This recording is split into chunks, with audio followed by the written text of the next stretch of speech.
أعوذ بالله السميع العليم من الشيطان الرجيم. بسم الله الرحمن الرحيم. الحمد لله رب العالمين بارئ الخلائق أجمعين، والصلاة والسلام على أشرف الأنبياء والمرسلين رحمة للعالمين شفيع المذنبين سيدنا ومولانا أبي القاسم محمد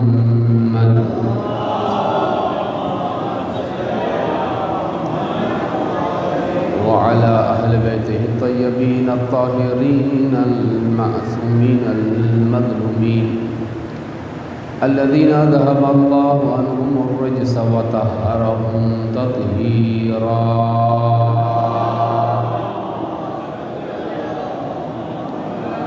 لا سيما بقية الله الأعظم في الأراضين روح وأرواح العالمين لتراب مقدمه الفداء ولعنة الله على أعدائهم أجمعين من الآن إلى قيام يوم الدين. أما بعد فقد قال الله سبحانه وتعالى في كتابه المبين وهو أصدق القائلين. بسم الله الرحمن الرحيم. وأن هذا صراط مستقيم فاتبعوه ولا تتبعوا السبل فتفرق بكم هذا ما وصاكم به لعلكم تتقون.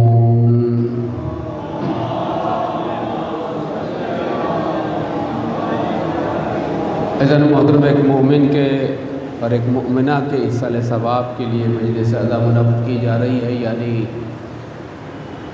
وہ کہ جو رشتہ زواج منسلک تھے اور والدین محترم تھے، مومن اور مومنات کے ایک گھرانے کے حوالے سے ماں باپ کا کچھ ہی دنوں کے آگے پیچھے اس دنیا سے رخصت ہو جانا یقیناً اہل خانہ کے لیے ایک ایسا غم ہے کہ جو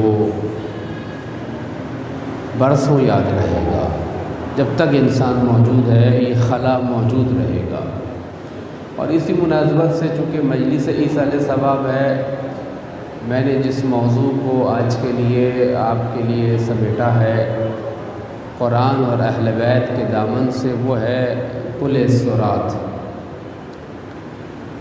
سورہ انعام کی آیت نمبر 153 میں ارشاد ہو رہا ہے وَأَنَّ هَذَا صِرَاطِي مُسْتَقِيمًا، بے شک یہ میرا راستہ ہے. صراطی اللہ فرما رہا ہے أَنَّ هَذَا صِرَاطِي، یہ میرا راستہ ہے. اس راستے کی خصوصیت کیا ہے؟ اس راستے کی خصوصیت یہ ہے کہ یہ مستقیم اور سیدھا راستہ ہے. کیا ہے؟ سیدھا راستہ. اللہ کا راستہ سیدھا راستہ ہے. فَاتَّبِعُوهُ، اس کی اتباع کرو. وَلَا تَتَّبِعُوا السُّبُلَ فَتَفَرَّقَ بِكُمْ، اور دیکھو اس راستے کو چھوڑ کر اگر تم نے مختلف راستوں کی پیروی کی تو وہ تم کو میرے راستے سے گمراہ کر دیں گے. توجہ رکھیے گا،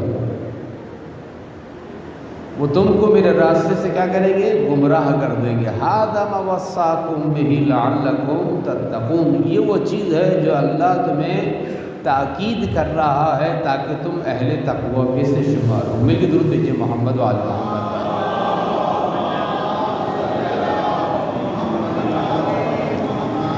اس دنیا میں زندگی گزارنے کے لیے اللہ تعالیٰ نے ہمارے لیے ایک راستہ قرار دیا ہے، اور وہ راستہ کیا ہے؟ اس کو اگر تھوڑا سا بیٹا مل کے درود بھیجیے محمد وعلی محمد پر. ٹائٹ کر دیے.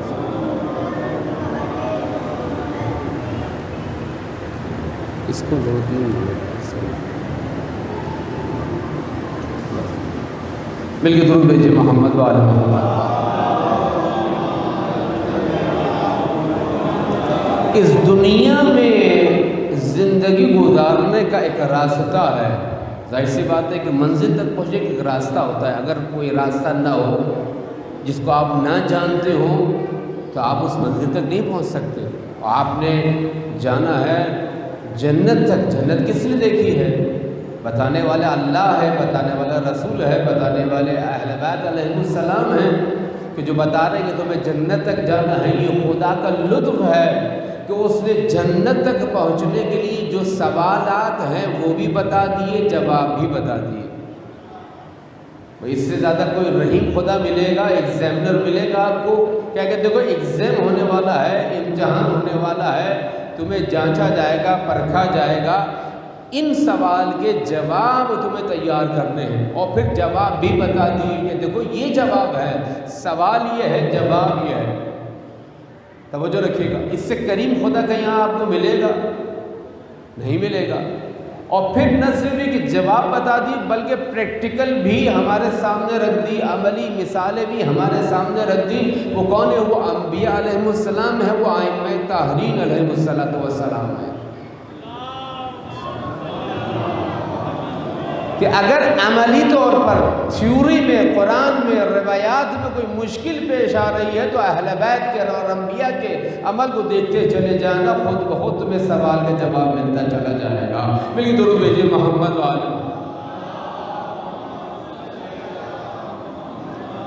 تو دنیا میں گزارنے کا جو راستہ ہے وہ صراط مستقیم ہے، یاد رکھیے گا۔ دنیا کا صراط مستقیم اور آخرت کا پل صراط، ان دونوں کا ایک کنیکشن ہے، ایک رابطہ ہے۔ توجہ رکھیے گا، روایت میں عرض کروں گا چھٹے امام کی، کیا رابطہ ہے؟ پل صراط پہ سوال کیا ہیں؟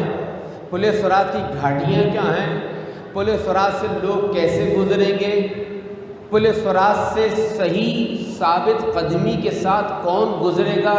کیا اعمال کریں کہ پل صراط سے گزر جائیں؟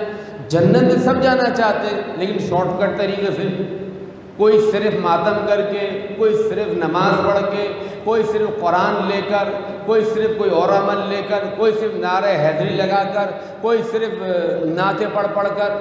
ہر کوئی جنت میں جانا چاہتا ہے لیکن اپنے بنائے ہوئے طریقے سے۔ وہ جنت میں جانے کے لیے جھوم جھوم کے نعتیں پڑھ رہا ہے کہ جنت میں پہنچنے کے لیے بس نعت کافی ہے، ایک کہتا ہے قرآن کافی ہے، ایک ہم میں سے پیدا دوسرے کا صرف نوحہ پڑھنا کافی ہے، یہ صرف ماتم کر، یہ صرف لگا رہا ہوں میں، توجہ کیجیے کہ صرف ماتم کرنا کافی ہے۔ تو یاد رکھیے کہ یہ جو ہم نے طریقے بنائے ہیں، ہمارا بنائے ہوئے طریقہ نہیں چلے گا۔ جب راستہ اس کا ہے تو پھر وہیں سے وہ اصول بھی لینا ہوگا تاکہ اس اصول کے تحت اپنے آپ کو جنتی بنا سکے۔ میری درود بھیجیے محمد والے۔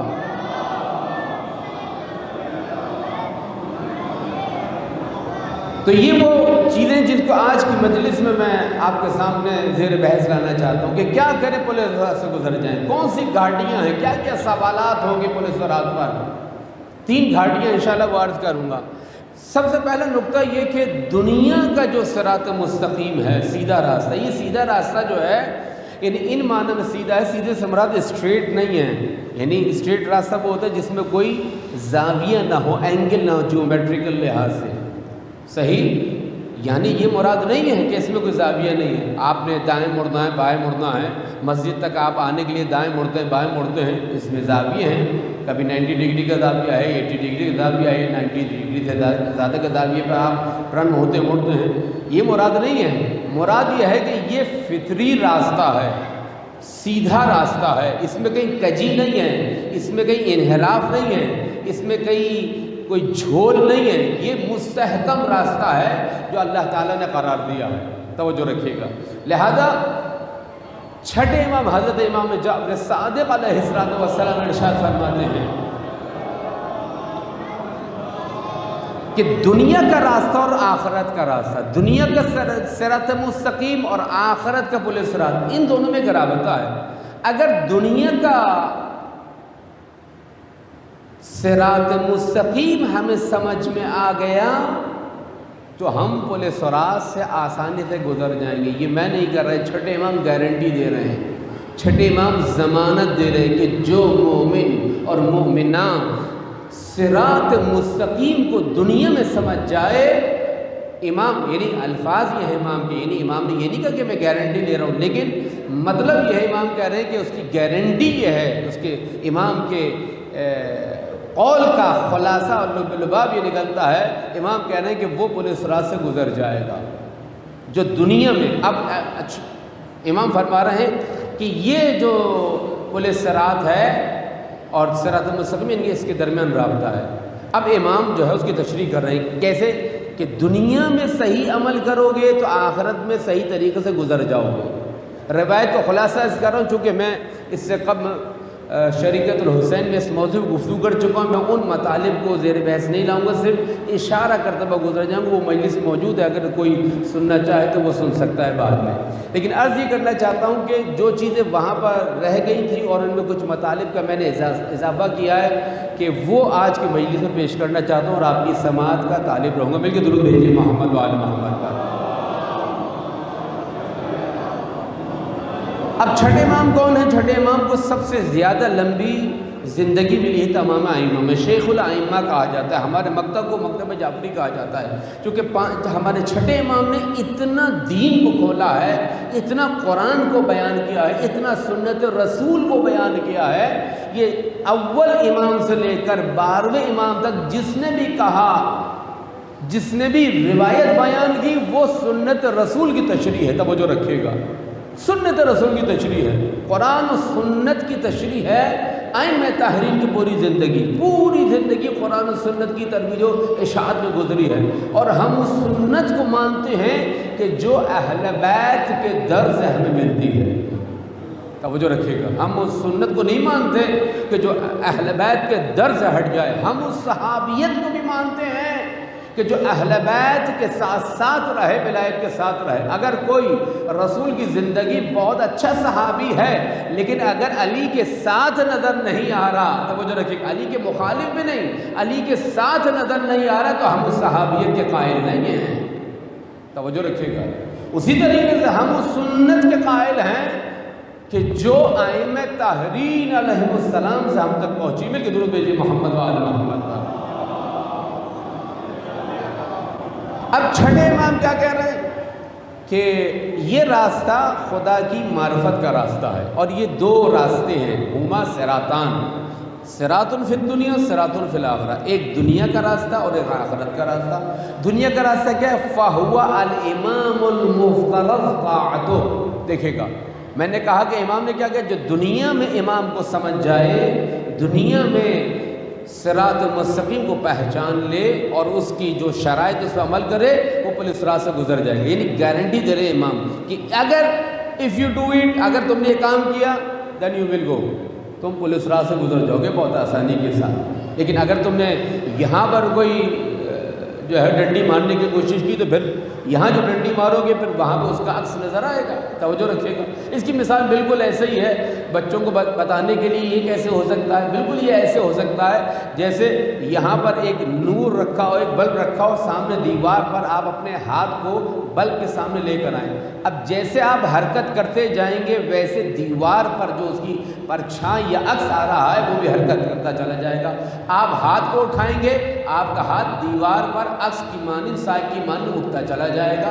آپ ہاتھ کو مٹھی کی صورت میں بند کر دیں گے، وہاں پر جو عکس آئے گا وہ بند ہو جائے گا۔ پتہ چلا کہ آپ کے ہاتھ کی حرکت میں اور اس کا وہ نتیجہ جو دیوار پر اس روشنی کے عکس کی صورت میں سامنے آ رہا ہے، ایک بہت ہی گہرا رابطہ ہے۔ اگر یہ سمجھ میں آ جائے تو دنیا کا عمل اور آخرت سے پولیس فرار کا رابطہ بھی سمجھ میں آ جائے گا۔ توجہ رکھیے گا، دیکھیے مجھے پتہ ہے جو موضوع میں لے کے آیا ہوں وہ چٹخاروں والا موضوع نہیں ہے، اور یہ ایک سنجیدہ موضوع ہے، اور یہ سنجیدہ موضوع ہم سب کی حیات کو بدلنے کے لیے کافی ہے۔ یعنی اگر ہم یہاں سے ایک حدیث پر، ایک آیت پر عمل لے کر اٹھیں، عہد کر کے اٹھیں کہ آج ہم ایک مرحوم کی مجلس میں یہ روایت ہم نے سنی، اس پہ عمل کریں گے، مثلا جب تک زندہ ہیں، آپ یقین کیجئے آپ کی زندگی بدلے گی۔ آپ جو عمل کریں گے مرحوم کو ثواب ملے گا، مرحوم کی ثواب میں جو خطیب نے مجلس پڑھی ہے اس کو ثواب ملے گا، وہ باعث بنا کہ اس نے آپ کو عمل بتایا۔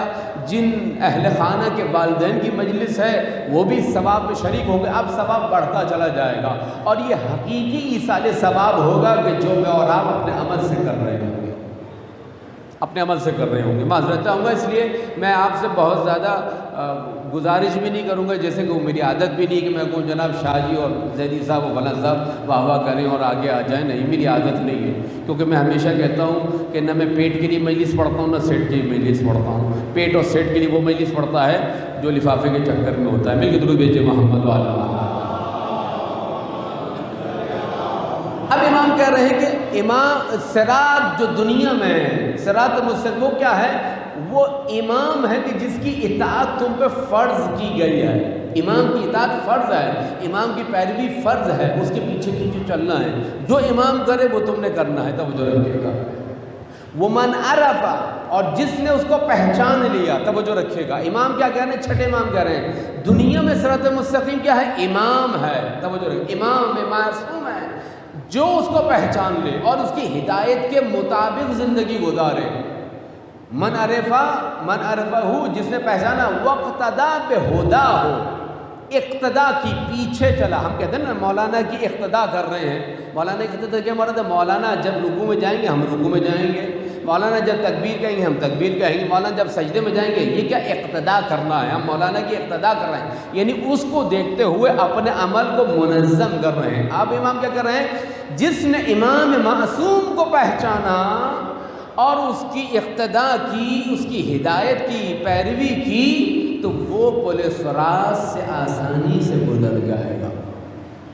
یہ امام کہہ رہے ہیں۔ اور پھر امام نے کہا وہ آخرت کا ایک پل ہے کہ جو در حقیقت کیا ہے، وہ وہاں سے گزرے گا انسان۔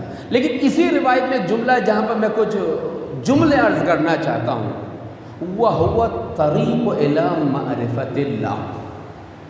توجہ رکھیے گا، امام کیا کہہ رہے ہیں؟ یہ صراط مستقیم راستہ ہے الی معرفت اللہ، اللہ کی معرفت پر۔ یعنی تم جو کچھ بھی اس دنیا میں کرو، نماز پڑھ رہے ہو، اگر معرفت مل رہی ہے بہت اچھا ہے، تم خدا کی طرف سفر کر رہے ہو۔ اگر روزہ رکھا، معرفت ملی، پہچان ملی تمہیں تمہارے رب کی، تمہارے خدا کی، تمہارے خالق و مالک کی، بہت اچھا ہے، تم صراط مستقیم پر ہو۔ تم نے کسی مومن کی مدد کی، اگر خدا کی معرفت تمہیں ملی، بہت اچھا ہے، صراط مستقیم پر ہو۔ فَهُوَ الطَّرِيقُ، امام کیا کہہ رہے ہیں؟ چھٹے امام کہہ رہے ہیں یہ وہ راستہ ہے الی معرفت اللہ، جو تمہیں کیا کرتا ہے؟ اللہ تک پہنچا دیتا ہے۔ جیسے ہم کہتے ہیں نماز پڑھتا ہوں واجب قربتاً الی اللہ، الی اللہ یعنی اللہ کی طرف جانے کے لیے، اللہ کی قربت کے حصول کے لیے، ٹورڈ اللہ، اللہ کی طرف جانے کے لیے کیا کر رہا ہوں؟ میں نماز پڑھ رہا ہوں۔ امام کہتے ہیں یہ راستہ تمہیں لے جاتا ہے معرفت رب کی طرف، اللہ کی معرفت کی طرف۔ آپ نے شادی کی، شادی کرنے کے بعد اگر معرفت رب حاصل نہیں ہوئی تو کوئی فائدہ نہیں۔ آپ نے بیوی بچوں کے لیے محنت مزدوری کی، اگر خدا کی معرفت حاصل نہیں ہوئی تو فائدہ نہیں ہوا۔ توجہ رکھیے کہ جو کام آپ کریں اس دنیا میں، ماتم کر رہے ہیں امام حسین کے لیے، آنسو بہا رہے ہیں، مجلس میں آ رہے ہیں، مسجد میں آ رہے ہیں، علم پہ جا رہے ہیں، کوئی بھی کام کر رہے ہیں، حتی بازار جا کر خریداری کر رہے ہیں، یہ سب صراط مستقیم ہے۔ کیوں؟ کیونکہ خدا کی طرف جانا، خدا نے کہ زندگی گزارو، زندگی گزارنے کے لیے حق حلال پاکیزہ رزق کمانا پڑتا ہے، بھی بچوں کے جائز اخراجات پورے کرنے پڑتے ہیں، حرام سے بچنا پڑتا ہے، واجبات کو ادا کرنا پڑتا ہے، میل ملاپ رکھنا پڑتا ہے، رشتہ داروں سے ملنا پڑتا ہے، دوسروں کی خطاؤں کو معاف کرنا پڑتا ہے، دوسروں کی کڑوی کسیلی باتوں کو برداشت کرنا پڑتا ہے، ظلم کے خلاف بولنا پڑتا ہے، مظلوم کی حمایت کرنی پڑتی ہے۔ یہ سارے کام ہمیں کرنے ہیں۔ ہمیں گوشہ نشینی کو تو حکم نہیں دیا نا، اہل بیت نے کہ گھر کے کونے بیٹھ جاؤ، جو دنیا میں ہو رہا ہے ہونے دو۔ جیسے کہ ہم میں سے بعض شیعوں کی کیا یہ عادت ہو گئی ہے، دنیا میں جو ہو رہا ہے ہونے دو، امام زمانہ آئیں گے کر لیں گے۔ انتہائی غلط فکر ہے یہ۔ نہیں، ہمیں اپنا رول پلے کرنا ہے، توجہ رکھیے گا، رول پلے کرنا ہے۔ اور یہ سوسائٹی اور گیدرنگ اور اجتماع اور لوگوں کا جمع ہونا اور مل جل کے کام کرنا، اگر یہ مراد نہ ہوتی تو آپ سے کہا جاتا جائیے اپنے گھروں میں عبادت کیجیے، اپنی نماز کو گھروں میں پڑھیے، مسجد بنانے کی کیا ضرورت ہے، مکہ بنانے کی کیا ضرورت ہے، اپنے گھر میں جو ہے وہ کچھ مناسک حج ادا کر لے تو کافی تھا۔ یہ عزاداری کرنے کی کیا ضرورت ہے، یہ ممبر کو اونچا بنانے کی کیا ضرورت ہے تاکہ جو خطیب بیٹھے وہ سب کو نظر آئے۔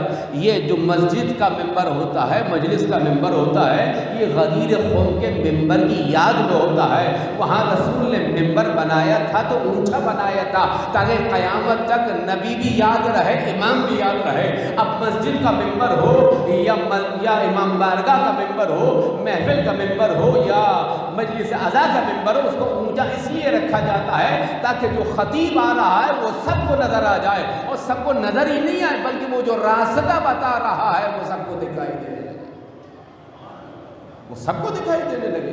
لہذا یہ وہ چیز ہے. تو ہر چیز جو ہم کر رہے ہیں وہ کیا ہے؟ صراط مستقیم ہے. ہر چیز سے مراد جائز چیز، حلال چیز. ایسا نہیں ہو کہ ہم کوئی نعوذ باللہ کہیں کہ جناب ہم اپنے رشتہ داروں سے کٹ آف کر لیتے ہیں، ہم فلاں سے نہیں ملیں گے، اب خود اخذ کر لیتے، خود ایک نتیجہ اخذ کر لیتے ہیں اور پھر گھر کے کونے بیٹھ جاتے ہیں. تو ہمیں اجتماعیت کا حکم دیا گیا ہے.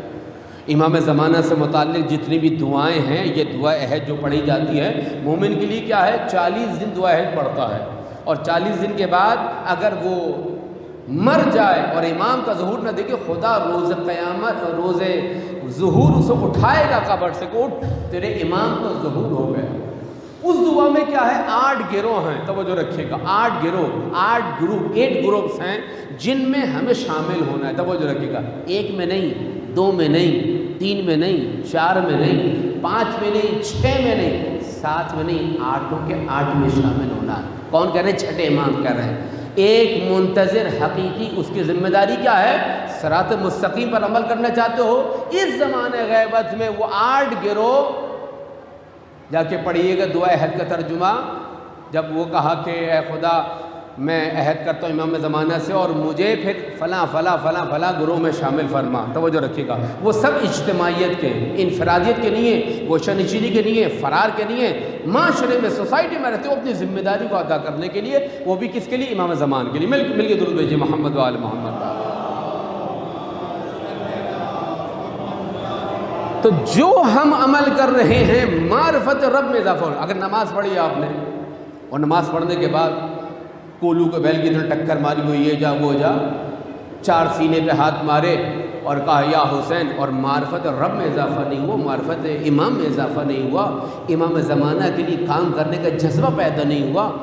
ہم نے صفِ ماتم تو بنا لی مجلس ادا میں، لیکن اگر امام زمانہ کے لیے منظم کام کرنے کا جذبہ پیدا نہیں ہوا، امام کی معرفت، خدا کی معرفت ہے، امام کی معرفت حاصل نہیں ہوئی، کیا فائدہ ایسی نماز کا؟ کیا فائدہ ایسے عزاداری کا؟ کیا فائدہ ایسی سیرت حنی کا جس سے معرفت میں اضافہ نہ ہو؟ آپ نے مسلسل کیا کرنا ہے؟ معرفت میں اضافہ کرنا ہے. توجہ رکھیے گا. جب ایک سیارے کو یہاں سے، سیٹلائٹ کو یہاں سے بھیجا جاتا ہے تو اس میں ایک ایسا انجن لگایا جاتا ہے کہ جو اس کو خلا تک لے جاتا ہے، اور خلا تک لے جانے کے بعد جو اس نے وہاں کام کرنا ہوتا ہے، جو ریسرچ کرنی ہوتی ہے، جو تصویریں بھیجنی ہوتی ہیں، اس سب کے لیے انرجی، فیول، ایندھن اس میں موجود ہوتا ہے. توجہ رکھیے گا. ہمیں بھی پہنچنا ہے کہاں تک؟ جنت تک، جو جوار محمد اور آل محمد ہے، رضوان الہی ہے، اللہ کی رضا کا حصول ہے، اللہ کی خوشنودی کا حصول ہے، اللہ کو خوش کرنا ہے، اہل بیت کو خوش کرنا ہے. تو وہاں تک جانے کے لیے کیا ہے؟ ایک فیول کی ضرورت ہے، اور وہ فیول کون سا ہے؟ وہ ہے معرفت الہ، معرفت خدا اور معرفت محمد و آل محمد.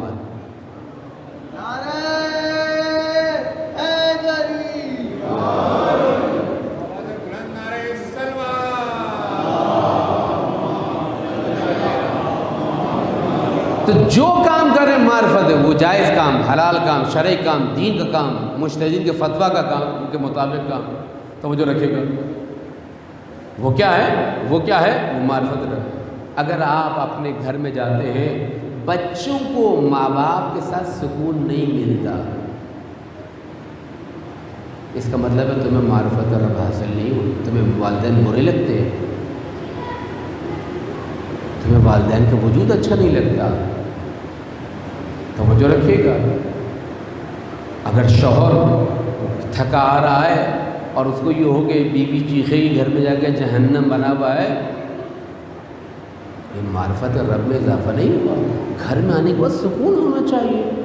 جیسے آپ باہر سے گرمی سے آئیں اے سی والے کمرے میں، آپ کہیں گے سکون مل جاتا ہے، بڑی ٹھنڈک ہو رہی ہے. گھر میں آنے کے بعد ماحول ایسا ہونا چاہیے. اور یہ کون بناتا ہے؟ میاں بیوی دونوں بناتے. توجہ رکھیے گا. والدین بناتے، بچوں کے لیے، بچے والدین کے لیے بناتے. یعنی یہ وہ چیز ہے جس کو ہم نے بلڈ اپ کرنا ہے، تعمیر کرنی ہے. میاں بیوی نے ایک دوسرے کے لیے گھر کو جنت بنانا ہے. یہ ساری ذمہ داری بیوی پہ ڈال کے بری ذمہ نہیں ہو سکتے. یہ زوجات جو ہیں وہ شوہر پہ ساری ذمہ ڈال کے بری ذمہ نہیں ہو سکتی. شوہر جب گھر میں آئے تو اسے گھر جنت لگے. بیوی جب گھر میں آئے تو وہ کسی صدام حسین، طالبان، ابو بکر بغدادی کے پاس نہیں آ رہی ہے، وہ ایک مومن کے پاس آ رہی ہے، شوہر کے پاس آ رہی ہے، غمگسار کے پاس آ رہی ہے. ہمارے گھر کیا ہیں؟ وہ ابو غریب کی زندان بنے ہوئے ہوتے ہیں، جیل بنے ہوئے ہوتے ہیں. جہاں ٹارچر دیا جا رہا ہوتا ہے. یہ ٹارچر جسمانی نہیں ہوتا، یہ ٹارچر ذہنی ہوتا ہے. توجہ رکھیے گا، ذہنی ٹارچر دے رہے ہیں. بچے ماں باپ کو دے رہے ہیں، ماں باپ بچوں کو دے رہے ہیں، بیوی شوہر کو دے رہی ہے، شوہر بیوی کو دے رہی ہے. امام کہہ رہے ہیں جو کام تم کر رہے ہو، میاں بہت اچھا نمازی، گھر میں جائے گا ابو بکر بغدادی بنا ہوا ہے، جلاد ہے، کھال اتار دینے والا ہے بھی بچوں کی. کیسی نماز پڑھ رہے ہو بھائی؟ تو کون سا حسین حسین کر رہے ہو؟ منہ پہ مار دیا جائے کہ حسین حسین کرنا یہ نماز ہے. گھر میں تمہارے بیوی بچوں کو سکون نہیں ہے، تمہارا شوہر تمہاری ایذا، تمہاری تانہ زنی اور تمہاری کڑوی کسیلی باتوں سے اگر محفوظ نہیں ہے تو تمہاری عبادت تمہارے منہ پہ مار دی جائیں گی. ایک عارف کہتا ہے، عارف ولی اللہ، ولی اللہ بھی کون؟ اہل بیت کے راستے کا ولی اللہ. کہتا ہے میں نے بیوی پر ایک دفعہ غصہ کیا تھا، میری 20 سال کی مستحب عبادات کو ضائع کر دیا اللہ تعالیٰ نے. 20 سال کی مستحب عبادات ایک دفعہ بیوی کو غصہ کیا تھا ناجائز. وہ کہتے ہیں نا جس کی ہر بام بیشتر برف بیشتر، فارسی میں ایک ہے کہ جس کی چھت زیادہ بڑی ہوتی ہے نا تو اس پر کیا برف بھی زیادہ پڑتی ہے، تو جس کا مقام زیادہ بلند ہوتا ہے نا تو اس کی سزا بھی زیادہ ملتی ہے. ولی اللہ کہہ رہا ہے کہ ایک دفعہ بد اخلاقی کی ناجائز بیوی پر 20 سال کی عبادت، اور ہم کتنا ظلم کر رہے ہیں گھر والوں پر. امام کہہ رہے ہیں یہ طریق ہے، طریق نہیں راستہ ہے معرفت رب. بیوی بچوں کے ساتھ سکون نہیں ملنا، خدا یاد نہیں آ رہا، اس سے بہتر دین کہیں اور ملے گا کہ رسول اللہ صلی اللہ علیہ وآلہ وسلم ارشاد فرما رہے ہیں کہ جو اپنے گھر والوں کے ساتھ 1 گھنٹہ بیٹھے، 1 گھنٹہ 1 گھنٹہ توضیح المسائل لے کے نہیں، دعاؤں کی کتابیں اور زیارت ناہیہ لے کے نہیں، ہنسی مذاق چائے پہ بیٹھے باتیں کر رہے ہیں، ہنسی مذاق کر رہے ہیں، احوال پرسی کر. 1 گھنٹہ بیٹھنا گھر والوں کے ساتھ میری مسجد میں 3 دن کے اعتکاف سے افضل ہے. مسجد نبوی جائیں، 3 روزے رکھیں، بھوکے پیاسے رہیں، ویکسینیشن کروائیں، ٹھیک اتنا خرچہ کریں، 3 دن کا اعتکاف. 1 گھنٹہ بیوی بچوں کے ساتھ بیٹھو، گپ شپ کرو، گھلو ملو، احوال پرسی کرو. یہ ہے معرفت. ہمارے گھر کیوں خشک ہوتے جا رہے ہیں؟ ہماری تربیتیں کیوں بے اثر ہوتی جا رہی ہیں؟ وجہ یہی ہے کہ ہم اپنے گھروں میں جلاد ہیں، یا عورتیں جلاد ہیں یا مرد جلاد ہیں. مرد زیادہ جلاد ہوتے ہیں معذرت کے ساتھ، واہ کی آواز نہیں ہے کہ مجھے پتہ ہے مردوں کا معاشرہ ہے، عورتیں اپنی جگہ جلاد ہوتی ہیں. میں اس کو ڈسکس نہیں کر رہا ہوں، میں موازنہ میں نہیں کرنا چاہ رہا ہوں. بہرحال تو جس کو جہاں مل رہا ہے ایک دوسرے کی ٹانگ کھینچ رہا ہے. بچے ماں باپ، آج کل کے بچے علامان و علوی ماں باپ کی ٹانگیں کھینچ رہے ہیں، ماں باپ بچوں کو دبانے کی کوشش کر رہے ہیں. تو امام کہہ رہے ہیں یہ جو دنیا کا صراط مستقیم ہے نا، یہ تمہیں معرفت کی طرف لے جائے. سکون نظر آئے تمہیں اپنے گھر میں. اگر تمہیں گھر کے سکون سے زیادہ جو ہے کونے کے ہوٹل پہ بیٹھ کے چائے پینا، گپ شپ کرنا تمہیں سکون نظر آ رہا ہے، تو تمہیں دین کی تم نے رنگ بو حاصل نہیں کی. تم نے حسین کے در سے کچھ نہیں سیکھا. تم حدیثی کتاب میں تو سب سے زیادہ آگے سلوات بھیجتے ہو، لیکن تم نے حدیثی کتاب سے کچھ سیکھا نہیں. تم اپنے گھر سے زیادہ جو ہے وہ چائے کے ہوٹل پہ سکون نظر آ رہا ہے، دوستوں کے ساتھ گپ شپ پہ نظر آ رہا ہے. تو حدیثی کتاب سے کیا سیکھا تم نے؟ حدیثی کتاب رٹوانے کے لیے تھی، سنانے کے لیے تھی، کس چیز کے لیے تھی؟ اس لیے تھی کہ تم اپنی زندگی بدلو. وہ طہارت والے تم طہارت والے ہو جاؤ، وہ علم والے تم علم والے ہو جاؤ، وہ عمل والے تم عمل والے ہو جاؤ، وہ پیار محبت والے تم پیار محبت والے ہو جاؤ، وہ سب کو گیدر اور جمع کرنے والے تم بھی ایسے ہی بن جاؤ. لیکن ہم کیا ہیں؟ نہیں کہیں گے وہ رسول اللہ نے علی و فاطمہ حسن حسین سب کو جمع کیا، میں جو ہوں اپنی جگہ جلاد بنا ہوں. توجہ رکھیے گا، یہ کیسے ہو سکتا ہے کہ ہم حدیثی کتاب پڑھیں اور پھر ہماری زندگی تبدیل نہ ہو؟ تو یہ کیا ہے؟ حدیثی کتاب کی معرفت نہیں ملی ہمیں دعاؤں کی معرفت نہیں ملی، تو ہمیں اپنے آپ کو تبدیل کرنا ہوگا. اب نعروں کا وقت نہیں ہے. امام زمانہ کا انقلاب بہت نزدیک ہے، ظہور بہت نزدیک ہے، تبدیلیاں شروع ہو گئی. دجالی نظام نے اپنا سیٹ اپ شروع کر دیا ہے، کاؤنٹرنگ شروع کر دی ہے، دبوچنا شروع کر دیا ہے. کچھ لوگ وہ ہوتے ہیں جو گندے معاشرے میں کیا ہوتے ہیں؟ زنگ ہو جاتے ہیں، پگھل جاتے ہیں، ختم ہو جاتے ہیں. کچھ وہ ہوتے جو نہیں ہوتے. کچھ وہ ہوتے ہیں جو گندے معاشرے کو تبدیل کر دیتے ہیں. توجہ، 3 قسم کے لوگ ہیں. ایک وہ جو برے معاشرے میں گھل جائے گا نمک کی طرح، ختم، کچھ نہیں پتہ چلے گا کہاں گیا. دوسرا وہ شخص کہتا ہے نہیں میں نہیں ہوں گا، بہت اچھا، شاباش، ویری گڈ، بہت اچھا کر رہے ہو. تیسرا وہ کہتا ہے نہیں میں صرف خود بھی گندے معاشرے کا حصہ نہیں بنوں گا بلکہ اس کو تبدیل کروں گا۔ زمانِ غیبت کا مومن یہ تیسرے درجے کا مومن ہوتا ہے، توجہ رکھے گا۔ اور یہ میں نہیں کہہ رہا، روایات کہہ رہی ہیں، اپنے آپ کو مضبوط بنا کر رکھو، کام کرو۔ یہ جو کہا جاتا ہے گوشہ نشینی، یہ گوشہ نشینی کا وقت نہیں ہے۔ آپ نے دیکھا آپ کے مرشدین کس طرح آیت اللہ العظمیٰ سیستانی کس طرح عراق کو بچایا ہے، حشد الشعبی کے ذریعے سے عوامی فورس بنائی ہے، علماء، نوجوان اور ہر سمت کے لوگ اس میں شامل ہیں۔ ایران کا آپ نے دیکھا آیت اللہ العظمیٰ امام خامنہ نے کس طرح جو ہے وہ بچایا ہے، اس قاسم سلیمانی نے کس طرح کمر توڑ کے رکھی ہے اس داعش کی اور اس تکفیریوں کی، توجہ رکھیے گا۔ اور کس طرح اس فلسطین کو مضبوط بنایا، شام کو مضبوط بنایا، پوری کوشش کی گئی۔ یہ وہ لوگ ہیں جو بری دنیا کا حصہ نہیں بنتے، نہ صرف نہیں بنتے بلکہ خود اس میں ضم نہیں ہوتے بلکہ اس کو تبدیل کرنے کی کوشش کرتے۔ مل کے درود بھیجیے محمد و آل محمد۔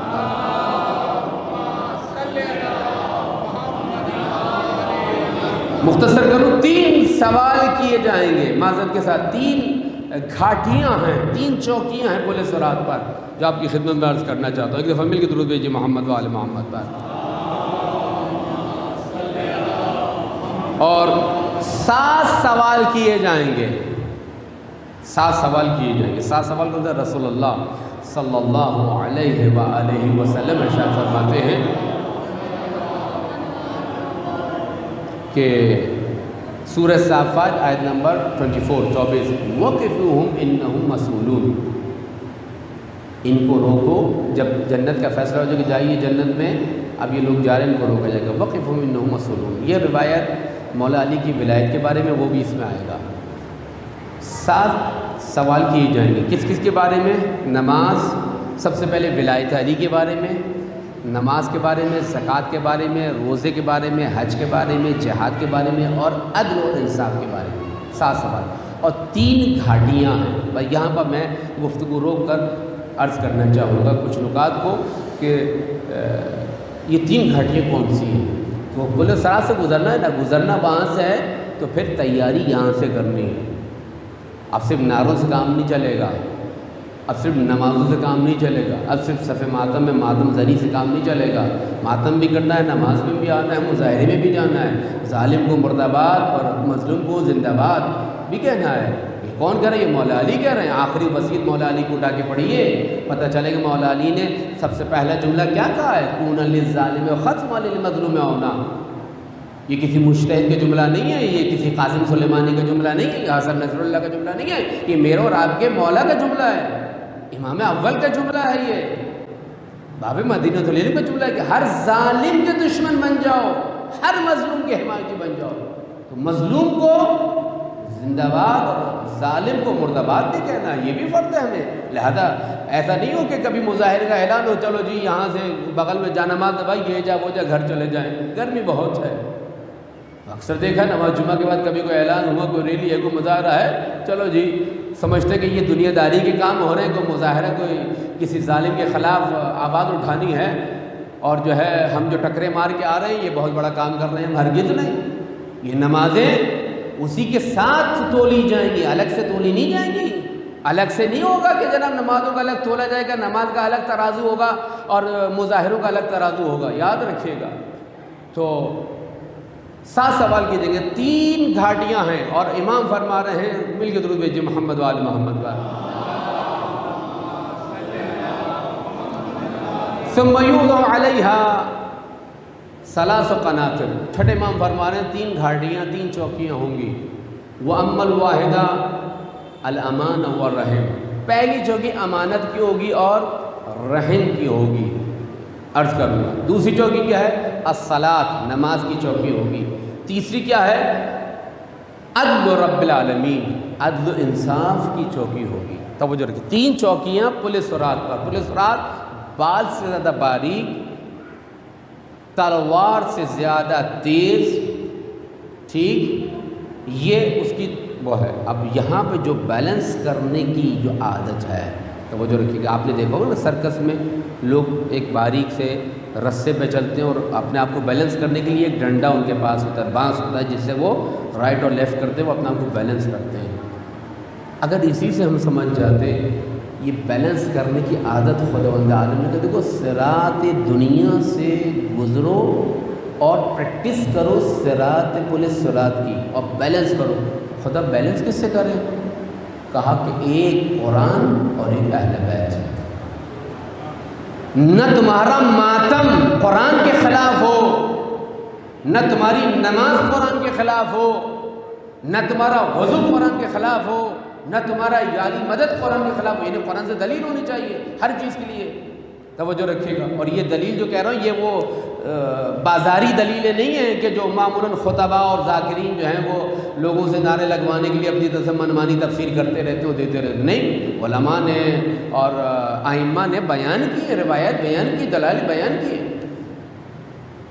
کہ قرآن اور اہل بیت سے بیلنس زندگی ہونی چاہیے. یعنی جو کرو قرآن سے دلیل ہو، جو کرو اہل بیت کی زندگی سے دلیل ہونی چاہیے تمہارے پاس. یہ بیلنس زندگی ہے. اب امام کہہ رہے ہیں 3 گھاٹیاں ہیں. پہلی کیا ہے؟ پہلی نماز کے بارے میں نہیں ہے محترم، معذرت کے ساتھ، وہ ہے امانت کے بارے میں. امانت جیسی تصور آتا ہے کیا آتا ہے؟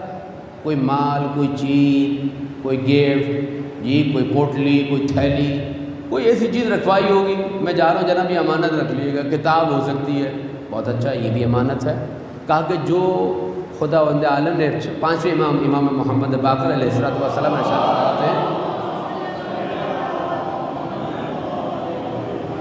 کہ 3 چیزیں ایسی ہیں جس میں خدا نے کسی کو چھٹی نہیں دی ہے، کوئی رخصت نہیں ہے. ان میں سے ایک کیا ہے؟ امانت. فاسق کی ہو، فاجر کی امانت ہو، امانت رکھوائی ہے. فاسق بھی صحیح ہے، بے عمل صحیح، شرابی ہے، دے دو اس کو، وہ اس کی امانت ہے. والدین اچھے ہوں یا برے. ایک نوجوان کا فون آیا، میری والدہ میرے والد مثلا مجھے برا بھلا کہتے ہیں. میں نے کہا کچھ بھی ہے، والدین ہیں، چپ رہو، دعا دو. وہ بد دعا دے دو، تم دعا دو، کوئی مسئلہ نہیں. خدا ان کی بد دعا کو تمہاری دعا کے ذریعے سے تبدیل کر دے گا. یہ بات یاد رکھیے گا، والدین کے ذریعے سے. تو والدین نیک ہوں یا برے ہوں، ان کے لیے دعا دو، ان کے لیے احسان کرو. زندہ ہو یا مردہ، ان کے لیے احسان کرو. یہی مثلا والدین کا انتقال ہو گیا، اب فرائض ہیں والدین کے. ایسا نہیں کہ مر گئے تو چھٹی ہو گئی، جیسے کہ ہم عام لوگوں ذہن میں ہوتا ہے ابا مر گئے چلو جی چھٹی ہو گئی. نہیں، فرائض ہیں آپ کے. تمہارے والدین نے تمہیں پیدا کیا ہے، پالا پوسا ہے، پڑھایا ہے، لکھایا ہے، اپنی زندگی دی ہے، اپنا لہو دیا ہے، اپنا جگر دیا ہے، زندگی دے دی، جوانی دے دی، امیدیں دے دی، سب کچھ دے دیا. وہ کیا ہے؟ بڑے بیٹے پر نماز واجب ہے. اسی طرح دوسرے بیٹے، اگر بڑا بیٹا ادا نہیں کر پا رہا تو ساری اولاد مل کر باپ کی جو نمازیں ہیں یا روزے ہیں ان کو سب مل کے ادا کر سکتے. واجب تو اس پر ہے، لیکن اگر اس کے بعد استطاعت نہیں ہے تو سب مل کے ادا کریں. اسی طریقے سے ترکہ جو میراث چھوڑی جاتی ہے اس میں مثلا پیار اور محبت سے تمام چیزوں کو جو ہے وہ تقسیم کیا جائے. وہ سارا حساب کتاب جو ہے وہ ائمہ اہل بیت علیہ السلام نے بیان کیا اور توضیح المسائل میں مراجع نے اس کو لکھا ہے. یہ سب ذمہ داریاں ہیں. مرنے کے بعد ماں باپ کی ذمہ داریاں ختم نہیں ہو جاتی ہیں. وہ اگر قبر میں چلے گئے ان کے بعد بھی ذمہ داریاں ہیں. تو پہلی چیز کیا؟ امانت. امانت کے بارے میں تصور آتا ہے کہ امانت کوئی چیز ہوگی؟ نہیں. امانت میں خیانت کرنے والا رسول اللہ کہتے ہیں میرے دین پہ نہیں مرے گا. پہلی گھاٹی پل صراط کی. خدا اتنا باریک پل، بال سے زیادہ باریک، تلوار سے زیادہ تیز، وہاں پہ گھاٹی کوئی ہوئے. خدا کہیں اور تھوڑا سا 1 میل پہلے گھاٹی لگا دیتا، وہیں پہ سارا حساب کتاب لے لیتا. نہیں، وہیں پہ ہوگا. بیلنس بھی کرنا ہے، کھڑے بھی رہنا ہے. نیچے کوئی ملٹی فارم گدا نہیں لگا ہوا ہے. آگ ہے جس کے لیے مولا علی کہتے ہیں جلانے والی ہے. اس کے سامنے آسمان و زمین لا تقوم لہ السماوات والارض. کون کہہ رہے ہیں؟ مولا کائنات کہہ رہے ہیں. یہ زمین و آسمان نہیں ٹھہر سکتے عذاب خدا کے سامنے. نیچے آگ، تیز دھاری والا پل، بعض سے باریک اور گھاٹی. پہلی گھاٹی امانت کی. میاں امانت دی تھی. کون سی امانت خداوندہ؟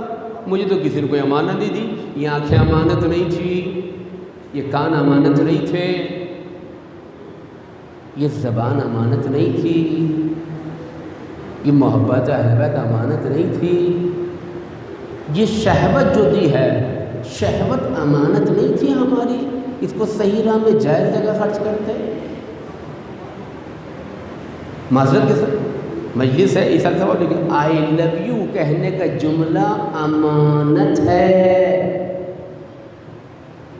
ماں باپ سے، بہن بھائیوں سے، زوجہ سے، شوہر سے، بچوں سے۔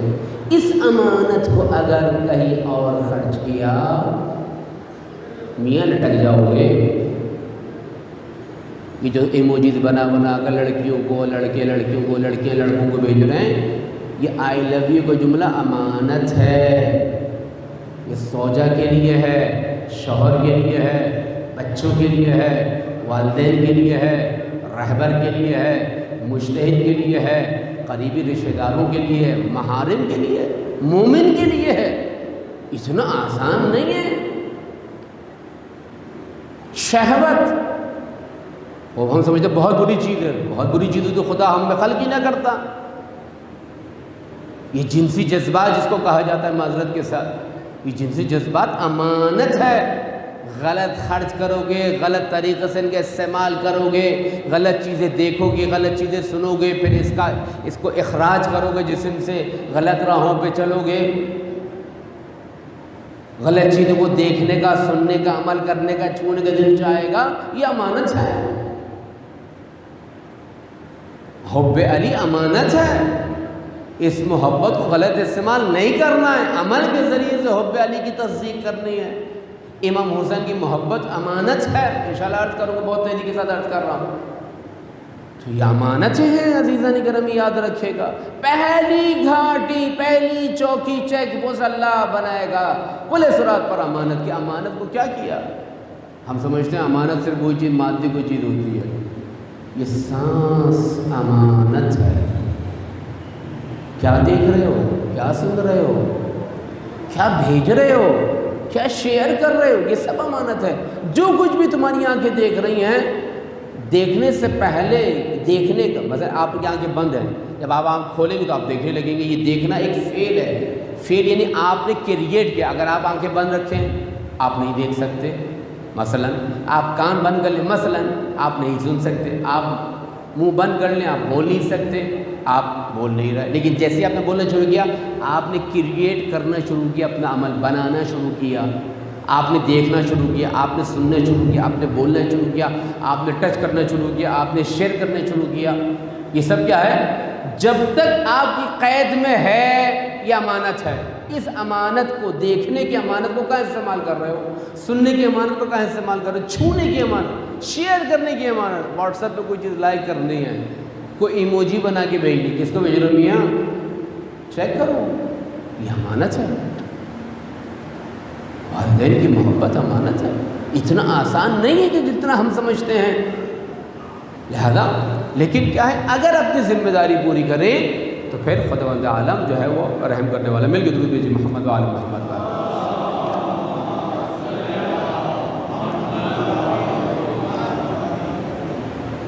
گفتگو رہ گئی اور مزید شاید خدا اتنا ہی چاہتا تھا کہ اس سے زیادہ جو ہے گاڑیوں کا حال نہ سناؤں، کیونکہ چہروں کے تاثرات جو میں دیکھ رہا ہوں اس سے تو اندازہ ہو رہا ہے کہ یا تو مجھے یہاں سے گزرنے نہیں دیا جائے گا یا میں پولیس فراز سے یہاں سے گزروں گا، کیونکہ ایسی مجلس اب سننے کو ملتی نہیں معمولاً۔ یہ میرے لیے بھی اور آپ کے لیے بھی۔ اسے ہماری کہ مولوی آئے گا سنا کے چلا جائے گا تمہیں، یہ درس میرے لیے، مجلس میرے لیے ہے۔ مولوی صاحب بڑی سنا رہے تھے نا، وہ دفعہ مجھے کہا خدا مولوی صاحب سے کیا سنا کے گئے آپ؟ بہت نعرے لگوائے نا آپ نے، بہت بابا کرائی۔ اب ذرا بتائیے کہ خدا کے لیے تھا، امام کے لیے تھا، کس کے لیے تھا؟ امانت ہے مجلس، مجھ سے پوچھا جائے گا۔ یہ مجلس پہلے میرے لیے، بعد میں آپ کے لیے، توجہ رکھیے گا۔ امانت ہے۔ رحم یعنی رحم دل بنو، رشتہ داروں سے ملنا جلنا جو ہے وہ ترک نہ کرو، چھوٹی چھوٹی باتوں پر۔ روز قیامت شب کو آگ میں ڈال دیا جائے گا۔ اب وہ چیخ رہا ہے خدا بچا، خدا بچا، خدا بچا۔ خدا کہ دیکھو اس کی سنو کیا کہہ رہا ہے، نکال کے لاؤ، فرشتے نکال کے لائیں گے۔ خدا بندہ مجھے اتنا عذاب میں ہو رہا ہے، میں تو ایسا تھا، میں تو ویسا تھا، اچھا بھائی تم ایسے تھے ویسے تھے۔ خدا کیا کہے گا؟ کیا کبھی دنیا میں، حدیث کے روایت عرض کر رہا ہوں، کس کی حدیث ہے یہ بتا دوں میں آپ کو، مل کے درود بھیجیے محمد و آل محمد و آل۔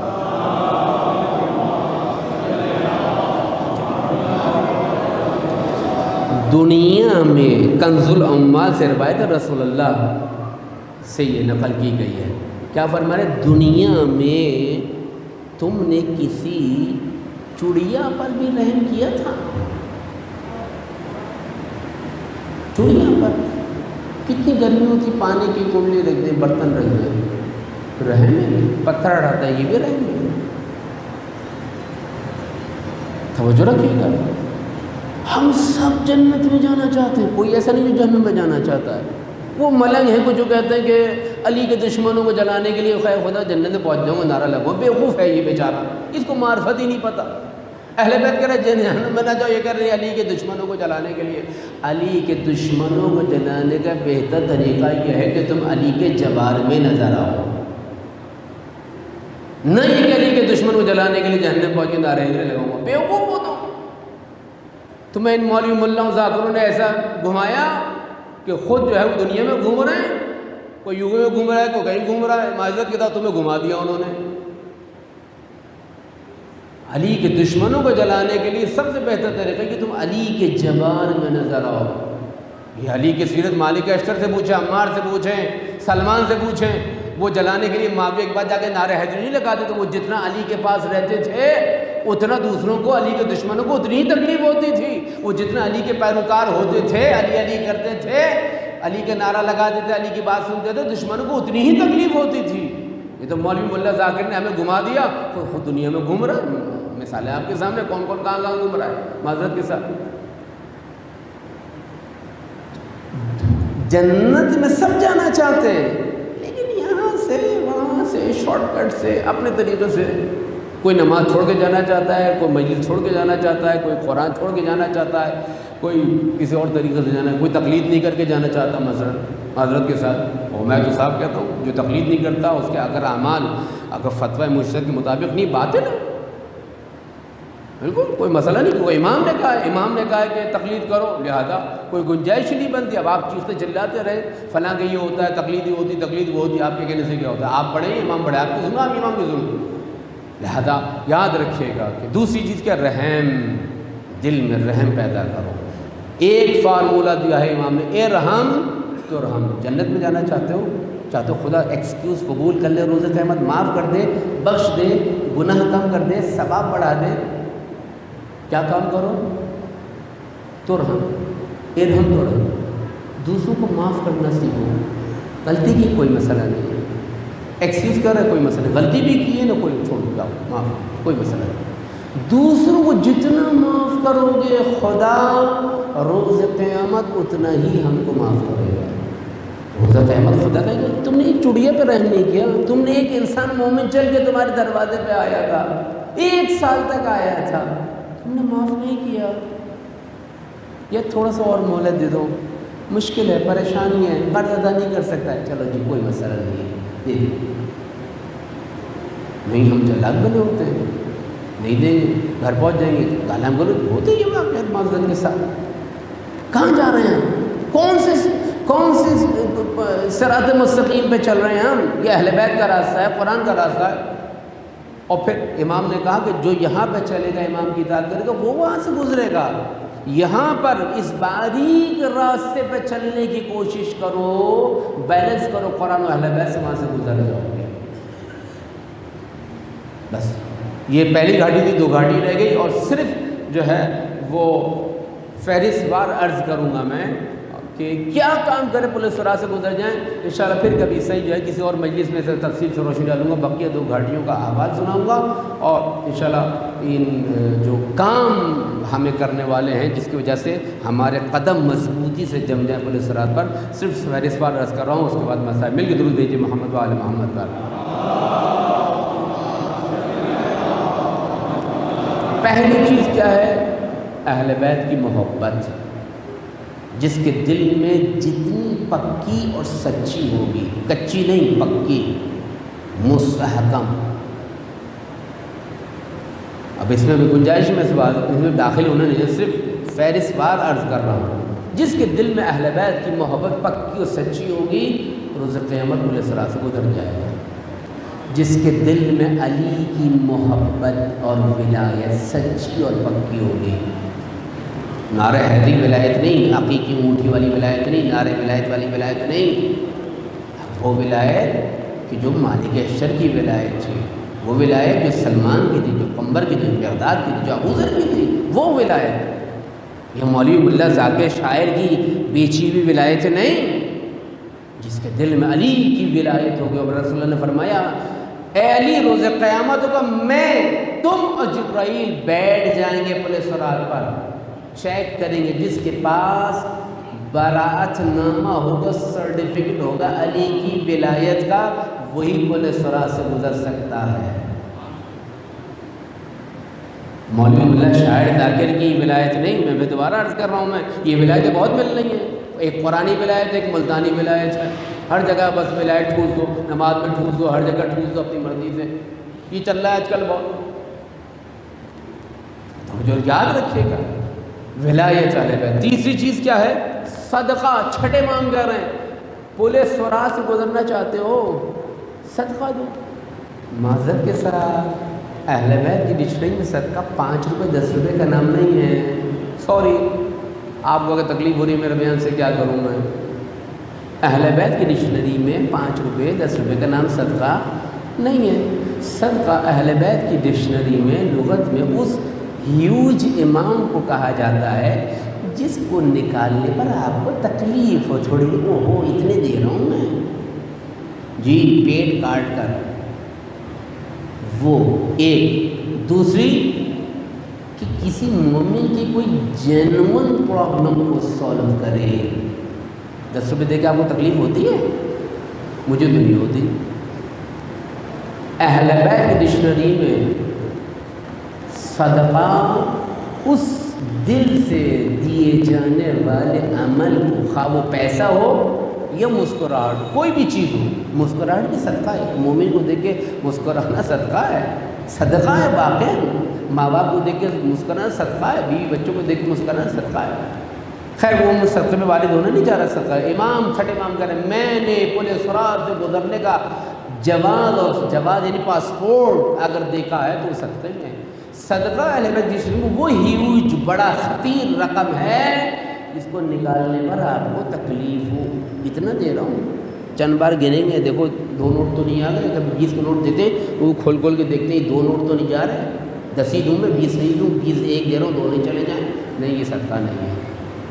ہاں اس کو جمع کر لیں آپ اور پھر کسی کو دے دیں، لیکن صدقے کی تعریف ہی کسی کو گھر میں مت رکھے، مگر یہ کوئی پرپز ہو، مثلا کوئی ادارہ ہے جو جمع کر رہا ہے یتیموں مسکینوں شہداء کے لیے، چلے وہ ایک پرپز بنتا ہے، ٹھیک ہے نا، لیکن جو ہے، لیکن اگر آپ نے دینا ہے تو فوراً وہ اماؤنٹ نکالیں، کسی غریب تک، مسکین تک، یتیم تک، کسی مستحق نیڈی پرسن تک پہنچائیں، اس کی پرابلم حل کریں۔ اس لاک ڈاؤن کے عرصے میں بہت سارے لوگ بے روزگار ہو گئے، بہت سارے لوگ، آپ کے اسی محلے میں بہت سارے لوگ، دیکھیں، تلاش کریں، چپکے سے جائیں، ایسے یہ ہے صدقہ۔ کسی کے لبوں پر تبسم کا باعث بنو۔ ہاں ایک وہ شخص ہے جس نے بازار بنایا ہوا ہے، اپنی جاب بنائی ہوئی ہے، ادھر سے مانگو ادھر سے مانگا، نہیں ان کی بات نہیں کر رہا ہوں، لیکن ایک شخص جو واقعی ضرورت مند ہے، صدقہ اسے کہا جاتا ہے۔ امام کہہ رہے ہیں صدقہ دو، اور اس کے بعد رسول اللہ فرمانے کثرت سے درود بھیجو۔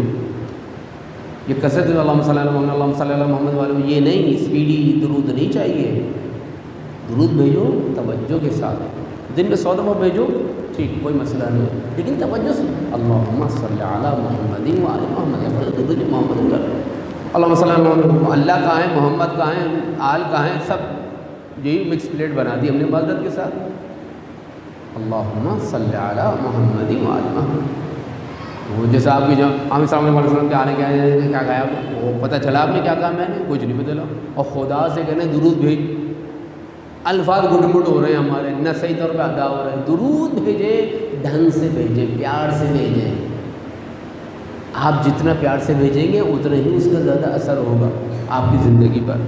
اور آخری نقطہ عرض کروں، دو نقطے عرض کروں اور مجلس تمام۔ عیادت، رسول اللہ فرماتے ہیں کہ جس نے 24 گھنٹے ایک مریض کے ساتھ گزارے، عام عیادت کے لیے جائیں مختصر عیادت کریں، بیٹھیں 5 منٹ 7 دفعہ اس پر سورہ علم پڑھیں، والسلام، اللہ آپ کو صحت دے، زیادہ مت بیٹھیں، گپ شپ ہانکنے کی ضرورت نہیں ہے، اماں ابا چاچا کے قصے کہانی سنانے کی ضرورت نہیں ہے۔ عیادت کے آداب ہیں، ایک ادب کیا ہے؟ کم وقت میں جاؤ اور اٹھ کے آ جاؤ، ایک یہ ہے، اس کے لیے دعا کرو، اپنے لیے اس سے دعا کرواؤ، اس وقت نہیں اس کو میرے لیے دعا کریں۔ مریض کو یہ جو اس کی بھی میں نے گفتگو کی کہ مریض سے کیوں دعا کروائیں، اس پہ گفتگو میں یہاں پہ وارد ہونا نہیں چاہ رہا ہوں، اس پہ اس کو نہیں دہرانا چاہ رہا۔ مریض سے کیوں دعا کروائیں؟ مریض کے لیے دعا کرو، مریض سے دعا کرو، 7 دفعہ سورہ علم پڑھو اس پر نیت شفا کی نیت سے، اور آ جاؤ بس۔ ایک عیادت وہ ہے کہ آپ کسی کے تحت ہسپتال میں رہیں، اس کی تیمارداری جس کو کہا جاتا ہے، 24 گھنٹے رسول اللہ فرما رہے جو عیادت کرتا ہے وہ ایک تو حضرت ابراہیم کے ساتھ محشور ہوتا ہے، دوسرا کیا ہے کہ روز قیامت اس کے پاس ایک نور ہوگا، روشن نور، جس کے ذریعے سے پل صراط سے گزر جائے گا، کیونکہ ایک روایت ہے پل صراط پہ اندھیرا بھی ہے، وہاں کے لیے نور بھی چاہیے، تو کیا ہے؟ عیادت نور۔ آیت اللہ طباطبائی کہتے ہیں، کون؟ صاحب تفسیر المیزان، کوئی معمولی عالم اللہ نہیں ہے، علامہ محمد حسین طباطبائی صاحب تفسیر المیزان، جس کا روزہ کھلتا تھا، کیسے کھلتا تھا؟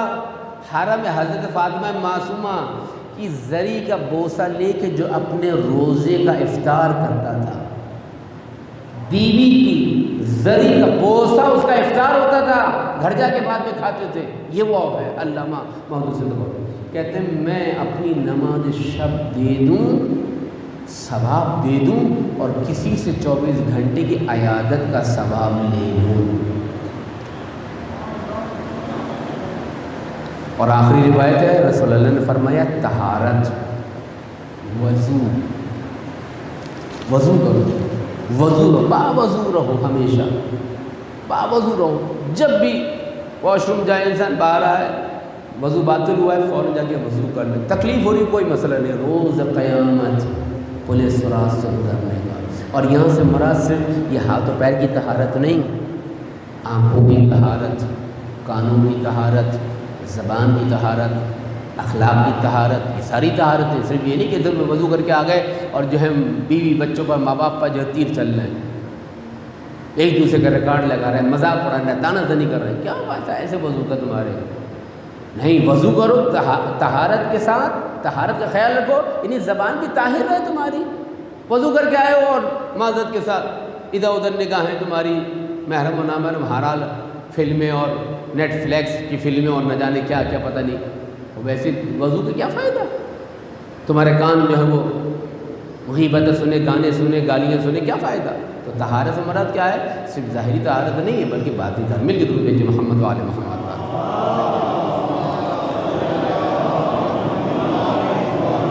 معذرت چاہوں گا کہ سما خراشیوں کا سبب بنا، لیکن ایک وظیفہ سمجھتا تھا کہ اس موضوع پر گفتگو ہونی چاہیے، وہ بھی ناقص رہے گی انشاءاللہ۔ پھر کبھی صحیح، ہم سب پل صراط سے گزرنا چاہتے ہیں، اور پل صراط سے گزرنے کا راستہ یہ صراط مستقیم ہے، یہ مجلس اعلیٰ صراط مستقیم ہے، یہ امام حسین پہ بہنے والے آنسو صراط مستقیم ہے۔ بچوں کا اپنے ماں باپ کے لیے مجلس اعلیٰ منعقد کرنا صراط مستقیم ہے، یاد رکھیے گا۔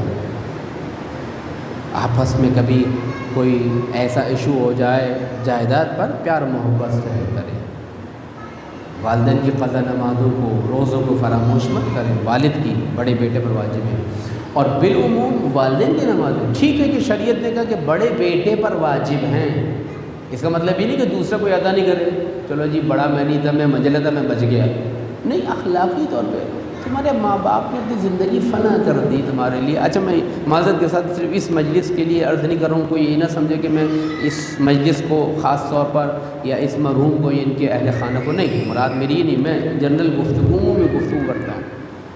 ہوتا یہ کہ وہ کہتے ہیں کہ بچہ آیا کہیں گے مولانا وہ بڑے بھائی پہ نماز واجب ہوتی، میں نے کہا جی مجھ پہ تو نہیں، میں نے کہا نہیں ہے، چلو جی میں بچ گیا، میں نے کہا نہیں، اخلاقی طور پہ تم پہ بھی واجب ہے، شرعی طور پہ واجب نہیں ہے، بعض چیزیں اخلاقیات کا دائرہ شریعت سے بہت وسیع ہے۔ نماز 24 گھنٹے میں کتنی واجب ہے؟ 5، اور اخلاقیات کتنا واجب ہے؟ 24 گھنٹے واجب ہے۔ جب تک آپ جاگ رہے ہیں 24 گھنٹے اخلاقیات آپ پہ واجب. نماز 5 مرتبہ کتنے 1 گھنٹے میں ہوتی ہے؟ 23 گھنٹے میں فریاں. یہ فری نہیں ہیں، اخلاقیات کی وجہ سے آپ پر واجب ہے اخلاقیات کا مظاہرہ کرنا. تو میں نے کہا بیٹا آپ اخلاقی لحاظ سے واجب ہے آپ پر، ماں باپ مر گئے تمہیں اپنا خون پسینہ دیتے دیتے. میں نے کسی موقع پہ کہا تھا نوجوان بچوں سے جن کے والد حیات ہیں تو 20 سال 22 سال 23 سال کے ہو، تمہاری جوانی کی تصویر بڑی اچھی لگتی ہے نا، انسٹاگرام پہ لگاتے ہو، فیس بک لگاتے ہو اور پھر بھیک مانگتے ہو، لائک کر دو، اس کو فارورڈ کر دو، اس کو کمنٹ دے دو، ایموجی دے دو. اپنی تصویر اٹھانا اور باپ سے کہنا ذرا جب تم 20 سال کے تھے وہ تصویر مجھے دے دو، اور دونوں تصویر سامنے رکھنا تو تم باپ کی کاپی نظر آؤ گے. تم 20 سال کے، باپ ابھی کتنے 60 سال 70 سال کا ہے، 20 سال کی تصویر اٹھا کے دیکھو گے لگے گا بالکل 2 بھائی کھڑے میں جوڑ ہوا. یہ باپ کے بال کیوں سفید ہو گئے؟ یہ باپ کے چہرے پہ جھریاں کیوں آ گئیں؟ یہ باپ کو چپکی کیوں لگ گئی؟ یہ باپ کی کمر کیوں ٹوٹ گئی؟ کبھی سوچا ہے تم نے؟ یہ ماں اپنی خواہشیں کاٹ کاٹ کر تمہیں کھلاتی رہی پلاتی رہی. ہم کبھی کہتے تھے امی گوشت کھلائیے، مثلا امی کہتی تھی اب گوشت کاٹ کے کھلا دوں کیا بیٹا؟ والدین اپنا گوشت کھلاتے ہیں، اپنی امنگیں دیتے ہیں، اپنی جائز خواہشات کو کم کر کے ہماری جائز خواہشات کی تکمیل کا سامان کرتے ہیں. ماں کیسے بوڑھی ہو جاتی ہے؟ ماں کیوں بیماریوں کا مرکز بن جاتی ہے؟ خصوصاً خواتین کیوں؟ ان میں کچھ زیادہ وہ ہوتا ہے؟ نہیں. ماں ہو، بہن ہو، بیٹی ہو، بیوی ہو، یہ برائیوں کا گھر اس وقت بنتی ہے جب اس کا شوہر اپنی بیوی کے لیے، جب اس کا باپ اپنی بچی کے لیے، جب اس کا بھائی اپنی بہن کے لیے اس کے لیے کوئی فیلنگس نہ رکھتا ہو. وہ عورت بیٹی ہو، بیوی ہو، بچی ہو، ماں ہو، وہ بیماریوں کا گھر بن جاتی ہے. یہ ہماری گھر کے خواتین 40 سال میں یہ بلڈ پریشر، یہ اسٹریس، یہ 10 ٹینشن والی بیماری کہاں سے آ گئی؟ شوہر نے اپنا عقیدہ نہیں کیا معذرت کے ساتھ، بچوں نے اپنا عقیدہ نہیں کیا، بھائی نے اپنے پیر نہیں دیا. یہ تمہارے گھر کی خواتین جو ہیں وہ گھر بن گئی ہیں، بیماریوں کا مرکز بن گئی ہیں، جوہر بن گئی ہیں. ماں باپ اتنی جلدی کیسے بوڑھے ہو جاتے ہیں؟ کیوں چپکی لگ جاتی؟ کبھی سوچا ہے؟ ماں باپ کا حق ادا کریں. نیک ہیں وہ اولاد کہ جو اپنے والدین کا حق ادا کرتے ہیں. والدین کے لیے بہت سارے مقامات پہ کہا گیا ہے. میں صرف ایک واقعہ عرض کروں گا اپنا ذاتی، اور یہیں سے مسائل کا آغاز کر رہا ہوں. میں نے گھر تبدیل کیے تھے، ایک کرائے کا گھر چھوڑا تھا، دوسرے گھر میں گیا تھا، تو اپنے حساب سے جو قیمتی ڈاکیومنٹس سے پاسپورٹ وغیرہ یہ سب ایک تھیلی میں رکھ کر محفوظ کر دی کہ بعد جائیں گے کھول کے رکھ دیں گے. گھر چینج ہو گیا، شفٹنگ ہو گئی، کہا کہ مولانا زیارت پہ چل رہا ہے. میں کہا چلیں پاسپورٹ دے دیں. اچھا بھائی، جہاں میں نے رکھا تھا وہاں جا کے میں نے چیک کیا، پاسپورٹ نہیں ملا. آپ یقین کیجیے گھر کی کوئی کتاب ایسی نہیں ہوگی جس کو میں نے کھول کے نہ دوں. مبالغہ آرائی نہیں کر رہا ہوں کہ کہیں شاید اس کتاب میں اس کتاب میں نہیں ملا. مجھے یاد آیا میرے استاد نے کہا تھا کہ کوئی مشکل ہو نا اپنے والد یا والدہ اگر حیات ہے تو ان کے پاس جاؤ، ان سے دعا کرو، نہیں ہے تو ان کے قبر پہ جاؤ. مجھے فوراً یاد آیا کیونکہ انہوں نے کہا تھا میرے ساتھ ایک پرابلم آئی تھی، میرے ڈاکیومنٹس گم ہو گئے تھے، نہیں مل رہے تھے. میں اپنے والد کی قبر پہ گیا، دعا کی، مل گیا. مجھے یہ واقعہ یاد ہے، میں دوڑا، ماڈل کالونی میرے والد کی قبر ہے، وہاں میں پہنچا اور میں نے 2 رکعت نماز ادا کی. وہاں پر مخصوص طریقہ ہے قبرستان میں نماز ادا کرنے کا، میں والد نہیں ہونا چاہ رہا، پھر کبھی صحیح بتاؤں گا کیسے ادا کر سکتے ہیں. وہاں جا کے میں دعا کہ خدا تجھے میرے والد کے حق کا واسطہ، مقام کا، خدا کو واسطہ دینا اپنے والد کا. توجہ رکھیے گا، وہ کو ولی اللہ نہیں تھے، انسان تھے، مومن تھے، اپنی طرف سے جو کچھ انہوں نے کر سکتے تھے ہمارے لیے کیا. حج کیا، زیاراتیں کی، نیک اعمال دیے، غریبوں کی مدد کی، جو کچھ کر سکتے کی. میں کہہ رہا ہوں ولی اللہ نہیں تھے، کوئی حوض ابن عفان کے بڑے مولوی صاحب نہیں تھے، ایک نارمل سے انسان تھے جو دین اور شریعت پر عمل کرتے تھے، مجتہد آیت اللہ خوئی کی تقلید کرتے تھے. مثلا تو کیا ہوا کہ میں نے کہا خدا نے میرے والد کے حق کا واسطہ میری مشکل کو آسان کر دے، میرا پاسپورٹ نہیں مل رہا ہے. آپ یقین کیجیے گھر آیا وہی جگہ جس کو میں 10 جگہ 10 دفعہ چیک کر چکا تھا، جب دعا کر کے آیا تھوڑی سی دیر یا گھنٹوں میں جب میں نے چیکنگ شروع کی میرا پاسپورٹ میرے ہاتھ میں موجود تھا۔ یہ مرحوم والدین کا مقام ہے۔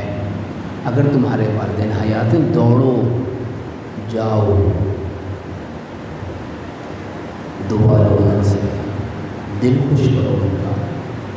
اگر یہ انسٹال نہیں ہوں گے، یہ ڈاؤن لوڈ نہیں ہوں گے، ان کا نیا ورژن آنے والا نہیں ہے، جس کے ماں باپ گئے وہ گئے۔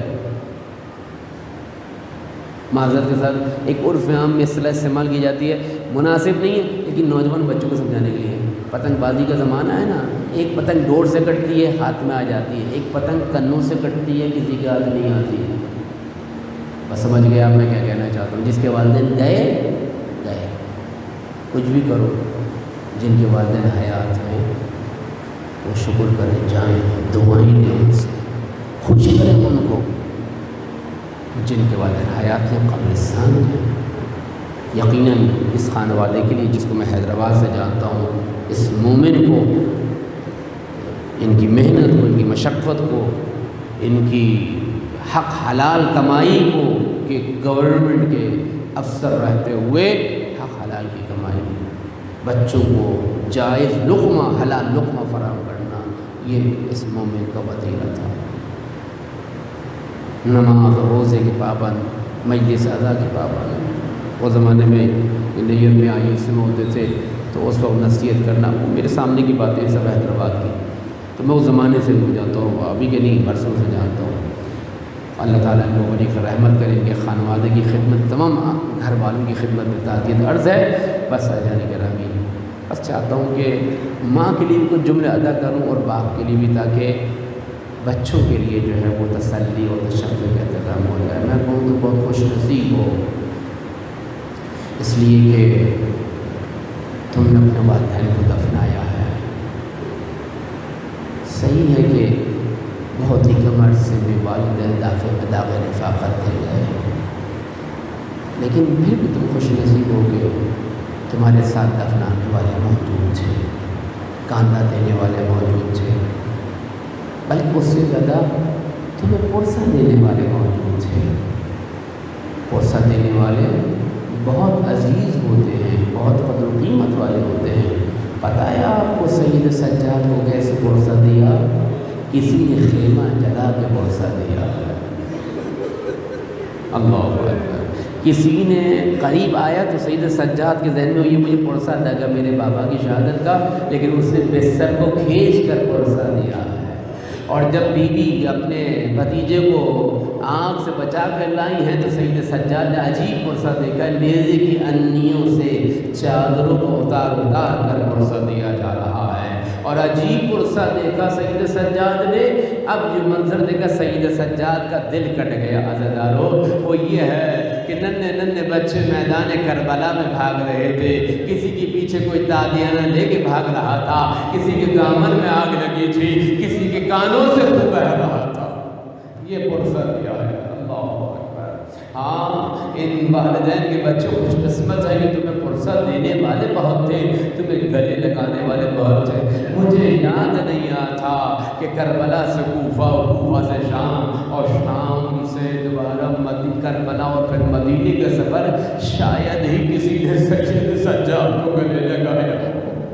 پرسہ دیا وہاں جب مدینے پہنچے تھے، جب وہ پرسہ دیا گیا، بس عزیزارو سید سجاد کیا ہے کہ بابا کے لاشے کو چھوڑ کے جا رہے ہیں، پیچھے مڑ مڑ کے دیکھ رہے ہیں 11 محرم کو، ارے میرے بابا کا لاشا دفن نہیں ہوا، ارے زہرا کے لال کا لاشا دفن نہیں ہوا۔ جناب زینب نے دیکھا بیٹا سید سجاد اپنے آپ کو سنبھالو، کپوپی اماں ان آدھا کے لاشے دفن ہو، ارے جسے زہرا نے چکیاں پیس پیس۔ بس عزیزارو یہ والد کے لیے کچھ جملے تھے، اب والدہ کے لیے کچھ جملے عرض کرنا چاہتا ہوں۔ عزیزارو امام سجاد کی والدہ ام ربا ایک دفعہ جب حسین کے لاشے پہ آئی ہیں نا، عجیب منظر دیکھا ہے، بے گور و کفن لاشا، خدا کسی کو یہ منظر نہ دکھائے، بے گور و کفن لاشا، پامان شدہ لاشا، زخمی لاشا، زخموں سے چور لاشا، اور پھر میدان کربلا کی گرم ریت پر جھلستی دھوپ میں پڑا لاشا۔ بس ایک دفعہ اپنے والی کی میت پر کھڑے ہو کے کہا اس زوجہ نے، والی جب تک زندہ رہوں گی ٹھنڈا پانی نہیں پیوں گی، والی جب تک زندہ رہوں گی سائے میں نہیں بیٹھوں گی۔ ام رباب کا یہی عالم تھا، گھر کے کاموں سے فارغ ہو کر صحن میں آ کے بیٹھ جاتی، حسین کو یاد کرتی، حسین کا لاشا، میرے والی کا لاشا کہاں تھا؟ دھوپ میں تھا، بیٹھ جاتی۔ ابو حمزہ چوتھے امام کے صحابی ہیں، ایک دفعہ تشریف لائے، صحن سے گزرے، امام کے گھر تک آئے، 1-1.5 گھنٹہ بیٹھ کے امام سے سوال کیے۔ جب جا رہے تھے دیکھا کوئی کنیز ہے جو کالے برقعے میں بیٹھی ہوئی ہے دھوپ میں، وہ سمجھا شاید امام نے اپنی کنیز کو، کسی کنیز کو سزا دی ہے دھوپ میں بیٹھنے کی۔ 1-1.5 گھنٹے کے بعد جب واپس جانے لگے ابو حمزہ تو دیکھا وہی کنیز اب وہاں نہیں ہے، کسی اور جگہ ہے، کیونکہ اب وہاں دھوپ نہیں ہے، وہ وہاں چلی گئی جہاں دھوپ موجود ہے۔ یہ رک گئے، ابو حمزہ بہت عظیم صحابی ہے امام کا، رک گیا۔ پیچھے سے امام کی آواز آئی، ابو حمزہ یہ میری کنیز نہیں ہے، یہ میری مظلوم ماں ہے، یہ میری مظلوم ماں ہے۔ یعنی امام یہ کہنا چاہ رہے ہیں کہ میری مظلوم ماں اپنے بابا سے، میرے بابا سے جو عہد کیا تھا وہ پورا کر رہی ہے۔ بس اسی دوران، اسی ایام میں بی بی کی حالت بگڑی ہے۔ عزادار بس آخری جملے عرض کر رہا ہوں، مجھے معاف کرنا، وسیم بھائی آگے ہیں تو ہم پڑھیں گے انشاءاللہ۔ بس عزادارو کیا ہوا، ایک دفعہ امام نے کہا اماں اب تک تو میں بیٹا بن کے آپ کو کہہ رہا تھا، لیکن اب امام بن کر آپ کو حکم دے رہا ہوں، اب والد گرامی اور والدہ گرامی اٹھیے، اب یہاں سے سائے میں چلیے۔ یہ کہہ کر امام سجاد نے اپنی والدہ کا ایک بازو پکڑا، ادھر سے جناب زینب نے دوسرا بازو پکڑا اور کہا جناب زینب نے بھابھی جان اٹھیے، امام نے حکم دے دیا۔ ایک دفعہ بی بی کھڑی تو ہو گئی مگر کربلا کی طرف رخ کیا، والی گواہ رہنا اپنی مرضی سے نہیں جا رہی، ارے امام وقت کا حکم ہے۔ کھڑی ہوتے ہوتے بی بی گر پڑی، ارے روح قبض السری سے پرواز کر گئی، والی جو وعدہ کیا تھا وہ وفا کر دیا کہ سائے میں کبھی نہ بیٹھو۔ الا لعنۃ اللہ علی القوم الظالمین وسيعلم الذین ظلموا أي منقلب ينقلبون۔ بار الہ ہمارے اس قلیل عبادت کو قبول فرما، ہماری ناسک ہماری بخشش کا اور مرحومین کے مغفرت کا باعث قرار دے۔ بار الہ تجھے واسطہ محمد وآل محمد کا ان کی منازل کے قبر و برزخ کو آسان فرما، ان کی قبر کو نور محمد وآل محمد سے بھر دے، ہمیں دنیا میں صراط مستقیم پر یعنی اہل بیت کی راہ پر چل کر پھلے صراط سے گزرنے کی توفیق عطا فرما۔ ایک مرتبہ سورہ الحمد، 3 دفعہ سورہ اخلاص پر توجہ، اول آخر درود کے ساتھ سید منور حسین نقوی ابن خورشید حسین نقوی اور سیدہ مہتاب فاطمہ بنت محمد محسن حسن کے لیے تلاوت فرما۔